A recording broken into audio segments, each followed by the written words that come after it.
जिहाद ही है रास्ता, दुश्मन का होगा खात्मा। ईरान से उठी जिहाद की चिंगारी जलाकर राख कर देगी। हिजबुल्लाह लड़ाकों का खुला समर्थन, ईरान की आक्रामक रणनीति से कांप गए दुश्मन। नमस्कार, मैं हूं आशीष त्रिपाठी और अब तक प्रॉक्सीज को दबी जुबान में समर्थन करने वाला ईरान अब खुल करके सामने आ गया है। अमेरिका इजराइल के साथ यूक्रेन भी अब गिग्गी बांधे इंतजार कर रहा है कि अगला कदम ईरान का क्या होगा। ईरान के supreme leader Ayatollah Ali Khamenei के शहादत के बाद जो परिस्थितियां बनी उससे ईरान ने न सिर्फ डट करके सामना किया, बल्कि अब जो नए सुप्रीम लीडर हैं मुज्तबा अली खामेनेई, उनका अब जो संदेश आया है ये ईरान के लिए एक बहुत बड़ा विषय है और उनके दुश्मनों के लिए सोचने का विषय।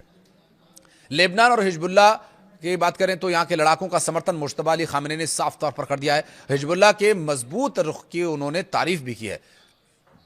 मुज्तबा खामेनेई ने कहा, जिहाद और प्रतिरोध के अलावा आगे बढ़ने का कोई रास्ता ही नहीं है। उन्होंने कहा कि लेबनान के हिजबुल्लाह लड़ाकों की रक्षा करना ईरान की रणनीति और जिम्मेदारी है। ऐसा नहीं है कि ये किसी बंद कमरे में हुई मीटिंग से बाहर आई कोई सूत्रों के हवाले से मिल रही जानकारी है, बल्कि ये तो खुल्लम खुल्ला एक्स पर एक पोस्ट के जरिए दिया गया संदेश है, जो दुश्मनों के लिए एक बहुत बड़ा संदेश है। Supreme leader Mojtaba Ali Khamenei ने कहा कि अमेरिका ईरान के बातचीत के तभी हालात बनेंगे जब इजराइल लेबनान के खिलाफ अपनी आक्रामकता को पूरी तरह से बिना किसी शर्त बंद कर दे। मुज्तबा अली खामेनेई ने हिजबुल्लाह को इजराइल के खिलाफ जिहाद में लगे समूहों का अगुवा बताया और यह कहा कि यह समूह अटल चट्टान की तरह खड़ा है। आज दुनिया के देश अमेरिका और अपराधी अत्याचारी व्यवहार से तंग आ चुके हैं। जिहाद और प्रतिरोध के अलावा आगे बढ़ने का कोई रास्ता नहीं है। मुज्तबा अली खामेनेई का यह बयान उस पत्र के जवाब में आया जिसमें समूह ने ईरान के इस्लामिक गणराज्य के प्रति निष्ठा का संकल्प लिया था। ईरान के दुश्मनों के घावों पर नमक उस वक्त लगा जब supreme leader Mojtaba Ali Khamenei ने हिजबुल्लाह के उन लड़ाकों को भी श्रद्धांजलि दी जो अमेरिका और इजराइल के हमलों में मारे गए, शहीद कहलाए। इसमें पूर्व महासचिव सैयद हसनैन नसरल्लाह भी शामिल रहे। उन्होंने कहा कि शहीदों की कुर्बानी की वजह से हिजबुल्लाह एक छोटे पौधे से एक विशाल पेड़ बन गया। इससे इस्लामिक दुनिया में लेबनान का मान बढ़ा है।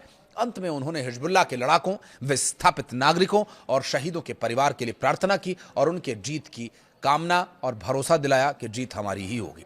जून में अमेरिका और ईरान के बीच हुई समझ की जो एक बातचीत का जो प्रयास था, उन कोशिशों के दौरान तेहरान ने लेबनान से इजरायली सेना की वापसी और हमले रोकने की मांग को प्रमुख शर्त बताया था।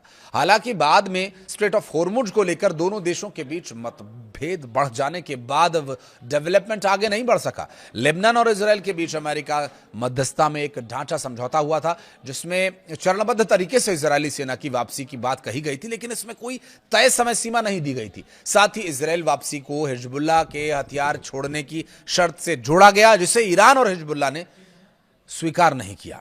लेबनानी सेना का आरोप यह है कि इजरायली बल समझौते के शुरुआती चरण को लागू होने से रोक रहे हैं और तय इलाकों से पीछे हट नहीं रहे। तो वहीं लेबनानी अधिकारियों का यह दावा है कि दक्षिण लेबनान में इजरायली सैन्य अभियान और गोलीबारी भी जारी है। संयुक्त राष्ट्र के पहले के आंकड़ों के अनुसार हिजबुल्लाह के साथ संघर्ष विराम के बाद भी इजरायल पर हजारों बार संघर्ष विराम उल्लंघन के आरोप लगे हैं। तो वहीं इस संघर्ष में अब तक लेबनान में हजारों लोगों की मौत हो चुकी है, जबकि इजरायल ने भी अपने सैनिकों और नागरिकों के मारे जाने की जानकारी दी।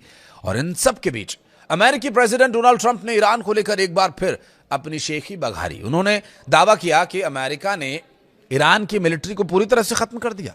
ट्रंप ने दावा किया कि ईरान अपने प्रतिनिधियों और सीधे दोनों तरीकों से बैठक की गुहार लगा रहा है। ट्रंप ने दावा किया कि अगर अमेरिका की स्थिति खराब होती तो ईरान की बैठक की गुजारिश नहीं होती।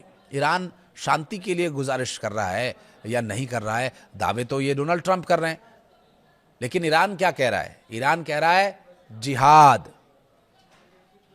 ट्रंप का यह बयान तब आया जब लगातार 13 दिनों के पिछले 2 दिनों से हमलों के बाद थोड़ी शांति से जो स्थिति बनी हुई है, हमले रुके हुए हैं, लेकिन वो जो 13 दिन हमले हुए उसके बाद ईरान भी खाड़ी देशों पर जवाबी हमले करता नजर आया। डोनाल्ड ट्रंप ने कहा कि हमने उनकी मिलिट्री को लगभग खत्म कर दिया है, वे मिलना चाहते हैं और हम मिल रहे हैं।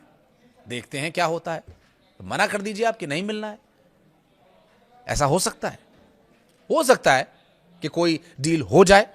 उन्होंने अपने प्रतिनिधियों के जरिए और सीधी भी मीटिंग के जरिए गुजारिश की थी और हम फिर मिल रहे हैं, ये डोनाल्ड ट्रंप का कहना है। अच्छी बातें हो सकती हैं, ये डोनाल्ड ट्रंप का कहना है। अगर हमारी स्थिति खराब होती है तो वो मीटिंग की गुजारिश नहीं करते। डोनाल्ड ट्रंप का कहना है कि अगर ऐसा होता तो मीटिंग नहीं हो पाती, और उनके मिलने की इच्छा का एकमात्र कारण यही है कि हम उन पर जबरदस्त प्रहार कर रहे हैं। ईरान के विदेश मंत्रालय के प्रवक्ता इस्माइल बगई ने कहा कि अमेरिका और पाकिस्तान, कतर सहित कुछ मध्यस्थ देशों के जरिए उनके साथ संदेशों का आदान प्रदान कर रहा है। ईरानी मीडिया ने ऑस्ट्रेलियाई प्रचारक ORF को दिए गए उनके एक इंटरव्यू के हवाले से जानकारी दी, और इस्माइल बगई ने इंटरव्यू में कहा कि किसी भी बातचीत की शुरुआत के लिए पहले उचित माहौल जरूरी है और तैयार होना चाहिए। उनका यह कहना था कि अमेरिका ने ऐसा माहौल खुद ही नष्ट कर दिया। लेबनानी सेना का आरोप यह है कि इजरायली बल समझौते के शुरुआती चरण को लागू होने से रोक रहा है। तो भला कैसे बातचीत होगी? बातचीत की स्थिति तो पहले ही स्पष्ट हो गई। वीडियो को अगर आप शुरू में ही आपने ध्यान से देखा होगा तो उस बारे में जिक्र है कि जब तक इजराइल के लेबनान पर हमले नहीं रुकेंगे, जब तक वहां पर शांति स्थापित नहीं होगी, उसके अलावा तो कोई शर्त है ही नहीं, और वो भी बिना शर्त वहां होना चाहिए।